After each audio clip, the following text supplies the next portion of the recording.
Fala pessoal, meu nome é Leandro Souza e o nome desse canal é Um Modelo em Nova York. E hoje eu vim aqui para voltar uma história que eu tinha começado lá atrás quando eu comecei meu canal, que era contar um pouco da minha trajetória como modelo e contar algumas histórias que foram acontecendo ao longo dos anos. Eu fiz lá atrás o último vídeo, que foi a sexta parte, quando eu fui chamado para ir morar em Milão. E quem não viu nenhum vídeo da minha trajetória, vai lá no início dos meus vídeos, que tem desde o início, como tudo aconteceu, algumas histórias bem interessantes. Bom, quando eu me formei em fisioterapia no Rio de Janeiro, faculdade que eu fiz até meus 23 anos, eu fui chamado para ir para Milão, para uma agência chamada Joy na época. Acho que essa agência hoje em dia, não sei se ainda existe, acho que não existe, e não tem nada a ver com a Joy de São Paulo, a agência famosa aqui do Brasil. Eu já tinha falado isso em outro vídeo, mas eles me ofereceram a minha passagem, um adiantamento, um pocket money, que eu já fiz um vídeo falando o que é pocket money aqui no canal, e o apartamento. Tudo isso adiantamentos, que até hoje existe muito isso. As agências dão alguns adiantamentos que são negociados com os modelos, e depois que o modelo, quando trabalha, paga a agência de volta. Tudo é negociado, às vezes pode ser que seja só a passagem, às vezes vai ser passagem e apartamento, às vezes vai ter o pocket money, depende de qual mercado você vai, qual país, etc. Na minha época, eu fui para Milão com essas combinações, mas, para minha surpresa, quando eu cheguei em Milão, eu não tinha pocket money. Sorte que eu tinha guardado algum dinheiro e eu tinha levado 1.000 euros.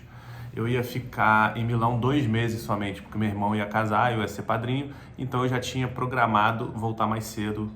Foi minha primeira viagem internacional e eu queria ver como ia ser. Então eu cheguei naquela agência, imagina, aquele mundo completamente diferente, Milão, aquela coisa, aqueles prédios lindos na rua, as pessoas bem vestidas na rua, e eu lá, um carioca perdido, andando de bermuda. Eu lembro o quanto eu fiquei deslumbrado com os quadros na agência que tinham com campanhas, modelos e campanhas e capas de revista que a agência já tinha feito. Toda agência na época tinha isso. Esses quadros pendurados na parede com as campanhas, e já me imaginando nas campanhas e etc. E na verdade a minha chegada não foi das piores em termos de trabalho. Eu fui logo bucado, na primeira ou segunda semana eu fui bucado para 2 campanhas seguidas da mesma marca, que era a marca Fila, que é uma marca de esportes italiana, bem famosa, todo mundo deve conhecer, mas só muito tempo depois que eu fui ver o quanto eu fui sortudo de ter pego essas 2 campanhas. Tanto que no dia que eu peguei a campanha, eu fui ingenuamente comentar com meus amigos modelos que se reuniam no Parco Sempione, que era um parque, tipo Ibirapuera, tipo um parque. Na cidade de Milão, todo mundo se reunia lá, os modelos, e eu cheguei um dia e falei, caraca galera, peguei uma campanha da Fila.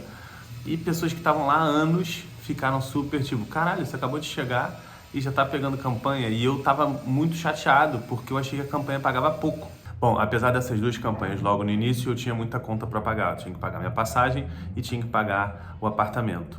O meu apartamento, como muitos apartamentos de modelo eu vim descobrir depois da minha vida, eram em lugares não tão bons, né? A agência pega apartamentos grandes para colocar bastante modelo, mas em bairros não tão bons, claro, porque a agência não vai gastar dinheiro com uma localização, porque para elas tanto faz onde os modelos vão estar. Às vezes é um apartamento perto da agência, para facilitar a locomoção dos modelos para a agência. Se alguém tiver que ir no apartamento dos modelos, algum booker, os bookers não, mas uma pessoa que seja responsável pelos modelos, quiser aparecer no apartamento, pode.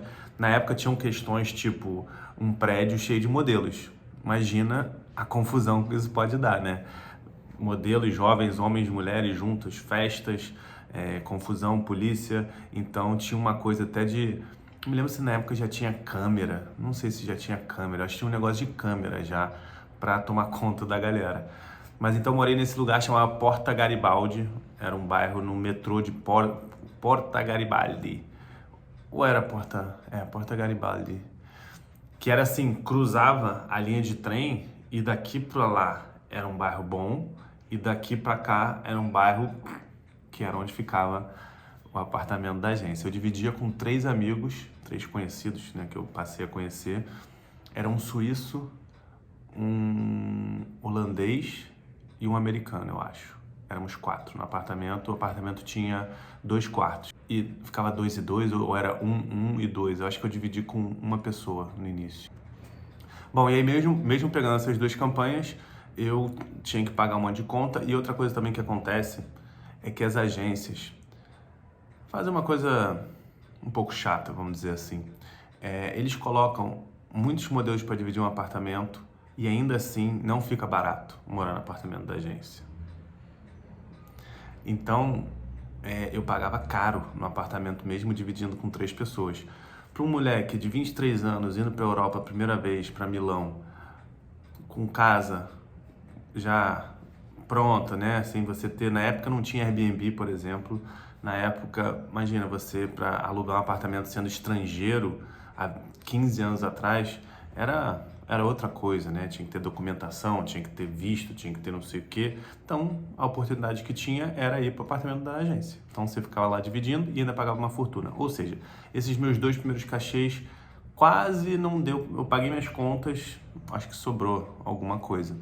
Mas foi porque eu tive muita sorte de fazer essas 2 campanhas logo de cara. E aí a vida foi passando, vida de modelo, como era? Fazer teste, Parco Sempione, que tinha um monte de modelo que se reunia para tocar violão, jogar altinha, trocar ideia e conhecer, no meu caso, as modelos que eu gostava. Fazer os testes, comecei a fazer alguns testes para algumas marcas grandes. Imagina você ir viajar e fazer teste para Giorgio Armani, eu nunca peguei a campanha. E os desfiles, eu também, por incrível que pareça, coincidência ou não, eu nunca estava na cidade no meu início de carreira em tempos de desfiles. Então, seja por isso, eu fico pensando hoje, seja porque eu não estava lá, ou seja porque realmente eu sempre fui mais comercial, eu nunca fiz desfile. Mas eu fiz alguns testes para campanha, porque muitas vezes a campanha é uma coisa um pouco mais tradicional e o desfile tem modelos um pouco mais diferentes. Não Giorgio Armani sempre é uma coisa muito clássica, mas outras marcas da Milano Fashion Week, por exemplo, tem essa coisa do exótico, umas coisas mais diferentes. Mas eu nunca fiz desfile. Mas comecei a fazer alguns testes para marcas grandes e era muito interessante, porque eu tinha vindo do Rio de Janeiro, nem em São Paulo eu tinha morado, e foi muito animado. Além disso, uma questão que eu já falei aqui algumas vezes da vida de modelo, que era você estar sozinho, longe da família e etc. Na época, uma curiosidade é que não tinha celular como hoje em dia. Tinha um celularzinho desse tamanho, que para você falar com o Brasil você tinha que comprar um cartão, que não era barato, botar um código para conseguir fazer a ligação. Ou você podia ir nas famosas LAN house, né? Que não era na época eu não sei se já era LAN house, depois virou LAN house, mas era uma casa de internet. E lá no meu bairro maravilhoso, eu dividi espaço com as pessoas solitárias. Então, para eu falar com meus pais, eu ia na casa de internet. Eu não tinha meu computador ainda também. Eu falei num vídeo aqui sobre o meu amigo que tinha um MacBook e ele à noite ligava o computador dele com a maçãzinha brilhando e eu ficava lá triste, chorando, que eu queria uma maçãzinha também. Dessa vez durou só 2 meses minha estadia lá. Foi meio que um teste, eu já fui para fazer um teste, ver se eu trabalharia, não trabalharia, entender o mercado. Depois eu voltei para Milão, morei mais 6 meses, depois morei mais 8 meses, então um total de quase 2 anos que eu morei lá. Passei alguns aniversários sozinho, isso é uma outra coisa da carreira de modelo, já falei aqui algumas vezes. Você fica sozinho, passa as datas comemorativas sozinho, às vezes Réveillon sozinho, Natal sozinho, seu aniversário. Então, em Milão, passei vários aniversários, mas passei pelo menos um aniversário sozinho. Depois, quando morei em Nova York e outras viagens, muitos aniversários sozinho e outras datas. Outra coisa também que eu me lembrei é que eu me achava velho. Eu achava que eu, com 23 anos, estava muito velho para ir fazer minha primeira viagem. Para a gente também entender que a gente se julga. Eu fiz um vídeo aqui sobre se julgar antes da hora e tentar entender as coisas. É claro que a gente tem essa ansiedade e é importante a gente tentar entender, mas por outro lado, imagina, eu com 23 anos achando que eu estava muito velho para fazer minha primeira viagem, porque eu conhecia gente que já estava viajando desde 17, 18, 19 anos, eu tinha 23. E hoje eu vejo que eu era muito novo e tenho até um certo orgulho de ter me jogado tão novo para morar fora. Outra coisa que acontecia eram as indas e vindas constantes de pessoas e amigos. Eu lembro de quando um dos caras que morava comigo foi embora, ele deixou até um bilhete para mim, que eu vou botar aqui o bilhete. Achei bonitinho. Na época eu fiquei até emocionado, porque ele era um cara que eu gostava e ele foi embora porque não estava trabalhando. Ao longo da carreira isso aconteceu comigo muitas outras vezes, pessoas que eu conheci, que eu gostava e que eu tinha uma relação e a pessoa ia embora ou eu ia embora. Então isso é uma outra questão da carreira de modelo que é chato de lidar. Comprei uma bike, sempre gostei muito de andar de bicicleta, então ia para os testes de bike. A gente ia no maior galerão, um bonde assim, às vezes todos os modelos andando, às vezes eram os modelos, eu de bicicleta, os outros de bicicleta, tinha gente que ia de skate, todo mundo se encontrava, ia fazendo os testes. E depois de alguns meses que eu tinha comprado numa feira lá a minha bicicleta, eu descobri que provavelmente ela era uma bicicleta roubada, porque eu paguei, sei lá, 50 euros na bicicleta. Na época era até menos, já faz tanto tempo. E aí alguém falou assim, cara, é óbvio que essa bicicleta é roubada. E eu nunca tinha pensado, realmente eu acho que era. E tinha um amigo meu que andava comigo, amigo não, um conhecido, né? Modelo, que também se aproveitava disso. Ele via umas bicicletas soltas na rua, porque às vezes a pessoa estava ali, indo ali rapidinho, e ele pegava a bicicleta e ia embora. Ah, ninguém quer essa bicicleta não, tá solta aqui. Eu falei, como assim, cara, que tá solta? Eu acho que eu era meio ingênuo ainda. Eu achava, aí ele quase me convencia que estava mesmo solta. Eu fico pensando hoje em dia, óbvio que não estava solta, e ele pegava a bicicleta e levava, e eu do lado dele, assim, meio que indo embora. Ele, pô, essa bicicleta aqui é maneira, solta. Graças a Deus, ao longo da carreira, eu sempre me controlei muito bem com relação a drogas. Eu não tomo drogas, mas hoje em dia até penso se a bebida não é uma droga também, e eu bebia. Mas ainda assim, eu sempre tive mais ou menos bem controlado. Confesso que quando eu tinha 23, 24, 25, 26 anos, eu cheguei a, inclusive, sair e ir trabalhar no dia seguinte de ressaca.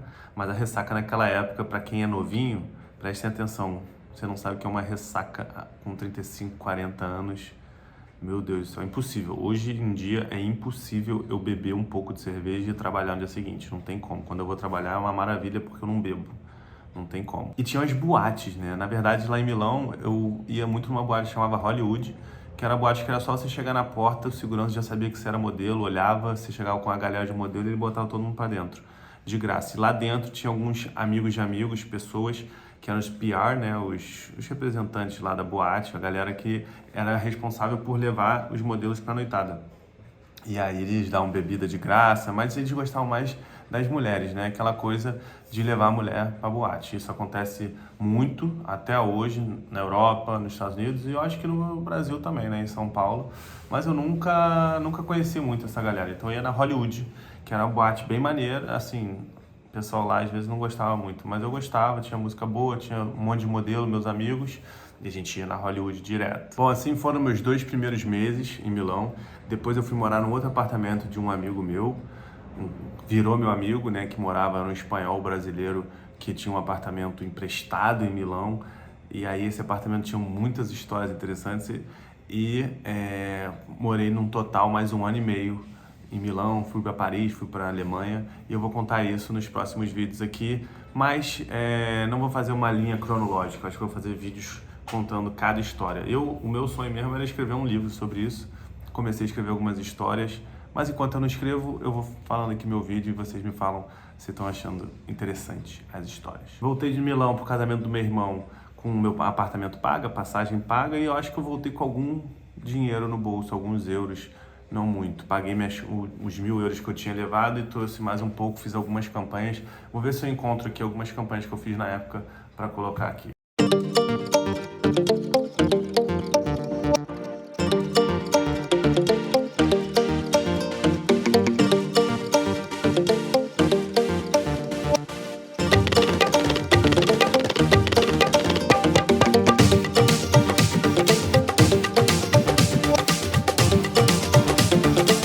Obrigado por terem assistido mais esse vídeo, deixe seu like, compartilha essas coisas todas e beijo, tchau.